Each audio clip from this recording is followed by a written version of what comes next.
And one of the hardest things you will ever face in your road to destiny is forgiveness. That's the hardest thing you're going to ever face, guys. Now follow me here.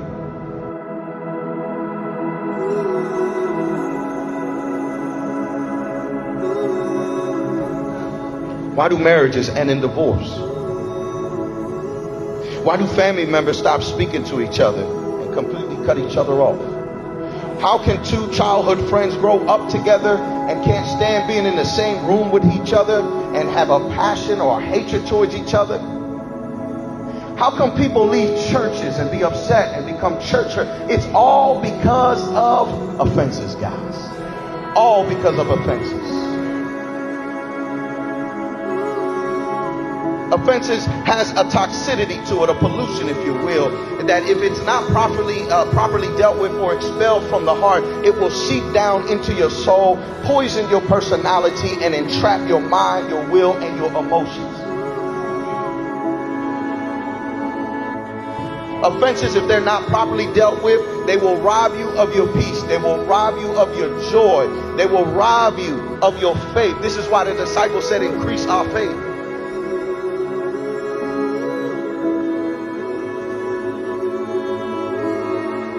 Listen, there's a story of two twins, right, that were raised by an alcoholic father, right? One of them became an alcoholic. And they told him, they said, you know, why are you an alcoholic? You're just like your daddy. Why are you an alcoholic? He said, it's because I was raised as an alcoholic.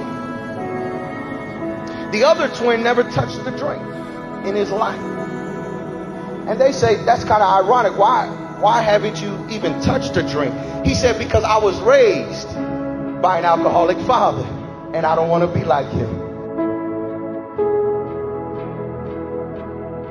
It's not what happens to you that matters the most, but what happens inside of you that matters the most. The enemy came to kill, steal, and destroy. He wants to ruin your peace. He wants to ruin your joy. He wants to ruin your mental and emotional well-being. Are you hearing what I'm saying? Why are we suffering from so much depression, so much anxiety attacks? He's after your peace. You have to let it go. You have to let it go. And as long as you are tied to your past, you cannot reach forth to the future of your destiny. Peter asked Jesus, how many times do I forgive him if he comes to me and offends me in one day 7 times? Peter is a hypochondriac trying to find excuses for his dysfunction. Peter is trying to find an excuse why he cursed and why he cuts people's ears off. He's trying to find an excuse by blaming it on somebody else. Jesus told him, even if he comes to you 7 times and offend you, 70 times 7, you forgive him. And the disciples screamed out and they said, God, you got to increase our faith.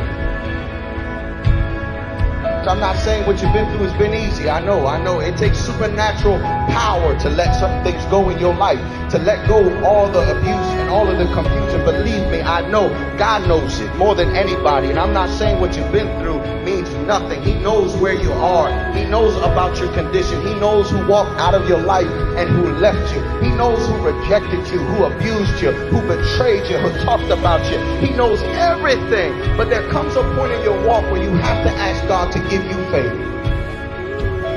Faith to let it go. Faith so I can move forward. Faith so I can succeed. Faith so I can reach my destiny. Faith so I can forgive those who hurt me.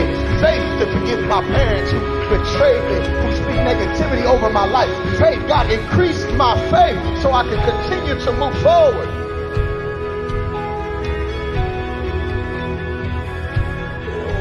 I'm not saying what you've been through has been easy. And I'm not saying that what you've been through you can just forget overnight. But I am saying that you got to stop making that as an excuse for you not to move forward. There comes a time when you have to let it go. The trap, they're living their life, right? They're living their life. They offended you, they hurt you, but they're still moving forward. You're the one caught in ruins. You're the one caught in trap. You have to let it go. Forgiveness is the hardest thing you will ever face in your journey. But forgiveness is not for them. Forgiveness is for you. Forgiveness is for you.